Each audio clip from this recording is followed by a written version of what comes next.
Hello everyone, welcome to the Redmen TV for your daily news, the day that football returns for the new, pre-season, if nothing else. Of course, the Reds in action against Tranmere Rovers over on the Wirral. Later on, we will be there. So if you want your normal raft of post-match content, stay tuned to the channel later on tonight. But in the meantime, news as we well know. There's a few things to discuss. The Salah stuff I'll come to in a minute, but just a couple of things to bash through. So Jordan Henderson, according to Jurgen Klopp, is back tonight. Yes! Sadio Mane still not ready to figure, but he's close as well. But Jordan Henderson, brilliant news, I'm sure you'll agree. Having the skipper back fit and available for the first time since February in the Spurs game, which is mad when you think about it. Doesn't feel that long, and yet at the same time, it really has been. Klopp has been asked about who's likely to figure today, so he's going to pick the team this morning. But effectively, and the quote I really like is everyone who can run will play. I really like that notion. So the ones he's not killed.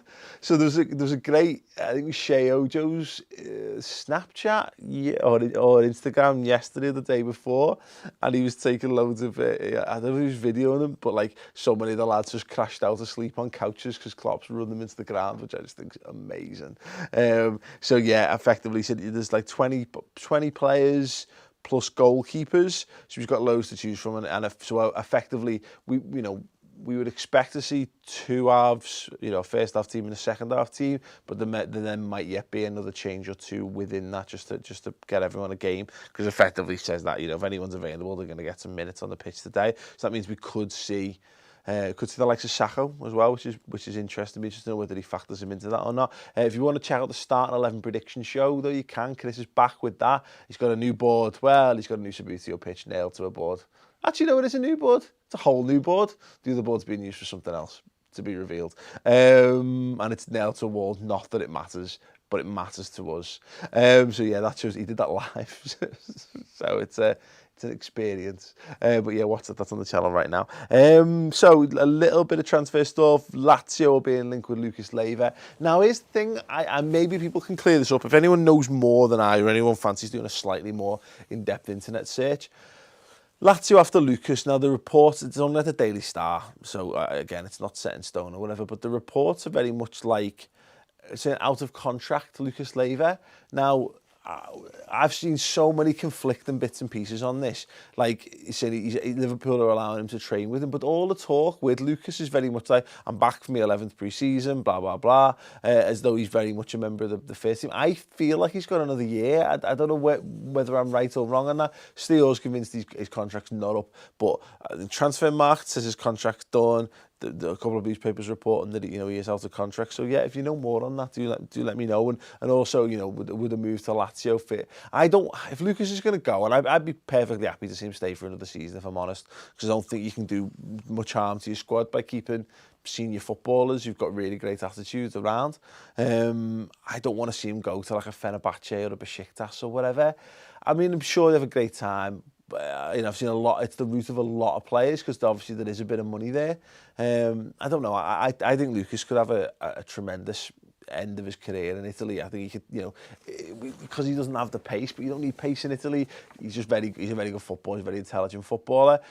I'd like to see. I think he could do 5 years in Serie A. Okay, moving on. Naby Keita. This is some incredible transfer news.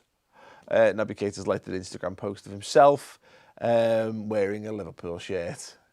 Now, it's also got like some stats, and I think it's saying he's like Guinea Player of the Year or whatever. It's also a picture of him blowing out like what looks like a birthday cake with it of his shirt.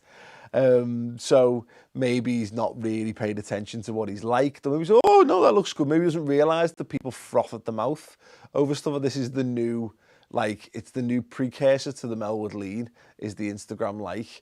So maybe he doesn't realise what he's doing, but I wouldn't get too excited about all that stuff. And perfectly honest, because a lot of the time these players don't even actually control their own social media. So there's just on the Mohamed Salah stuff. Then again, as all these things, keep your comments coming in the comments below. If you're on YouTube, I'll come through some of them. Okay. We've only got 40 people watching. We've only got 40 people watching. I don't know why. Everyone's saying the stream's fine. Yeah, weird. Maybe we're just not very popular, did they say? Maybe there's something major happen. Is there something major happening in the world right now that we're missing out on? Let us know. Some people saying the stream's not working. Weird. There's one person who's saying the stream's not working, but everyone else says it's all right. Weird. It's just gone up to 60. Wow. No. Flying. No. Absolutely flying. Share it on Facebook and Twitter, everybody. We'll come to your comments in a second, but yeah. Mohamed Salah, so he's not going to get a figure tonight. He's going to have to wait a few days. It might be Wigan or it might be next week for the Hong Kong tour before we see Salah playing football for the Reds.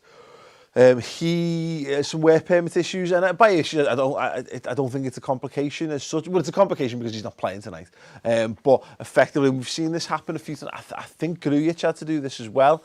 But in order to obtain your visa, you can't change from a normal visa to your sports person visa without exiting the country and applying for it from outside the country that you're going to be working in. So he's gone to Paris. He's sightseeing around Paris at the moment. Great time to be alive.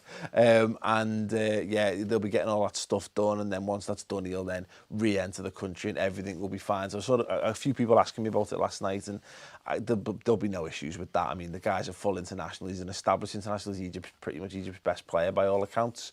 So there won't be any issues like that. Not like an Alan Rodriguez de Souza kind of situation where someone's going to go, whoa, criteria not met, get out.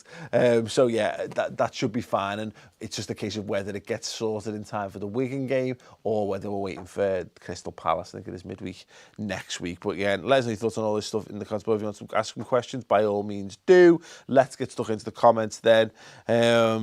Yeah, again, if you're watching this after the fact or any us questioning the stream won't make any difference to your viewing experience whatsoever, but hopefully people can enjoy it.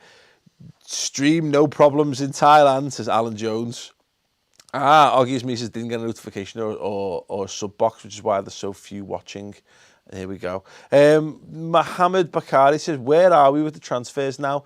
Yeah, it seems things seem to be just creeping along, and it is the thing with it right now. In the absence of leaks, we did a good segment of this on the podcast actually this week, which is available now, that in the absence of clear plan B targets, it only says to me that we're still interested in pursuing plan A, or worst case scenario is nothing at all. And that, that's not necessarily what everyone wants to hear, I guess, the nothing at all thing. But I think we'll be confident in still for now that there will be a spell of time where Liverpool will continue to track down or focus on the guys that they genuinely really want.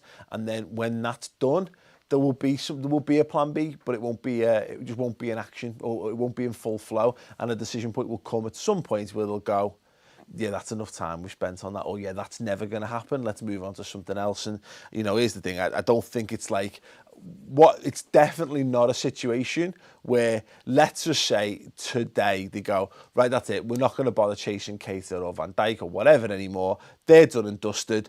Right, get the scouts in here. We need to find some more guys to start looking at. It won't be that case at all. There will be a list there. There probably will have been tentative negotiations or feelers put out with other players just to see how things are getting on.